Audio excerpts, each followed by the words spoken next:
All right, everyone, welcome to Jasper's History Facts. Da-na-na. Well, today is March the 4th, and on this day, in 1789, the U.S. Constitution went into effect. An issue ordered by Congress. It would serve for many, many years as the date for inauguration of presidents. Obviously, the Constitution was thought up before this date, of course. It's just the date it went into effect. For a lot of things, they always plan ahead. And these certain dates like this don't necessarily get remembered as important days in American history nearly as much. We do learn about them and things like that. However, they tend to get overshadowed by other days. For one, the Declaration of Independence and the signing like that. A lot of that, the days that those actually happened, most of the people didn't sign on July 4th. A few people did, quite a few people, but it's funny, actually. July 3rd was exclaimed by one point. This will be the day that many Americans will remember. July 4th is the one that we remember, but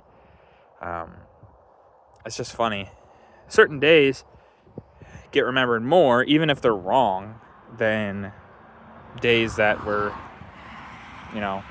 this is the date we put this into effect. Okay, there you go. The Constitution being what it is, this is an important day. You could say this is actually the start of the American government in many ways. Because before this, well, technically there was, to be fair, there technically was something before this. However, it didn't really work. That's why this was put into place. There is a government before the current government of the U.S. There was the Articles of Confederation, things like that. And it didn't work.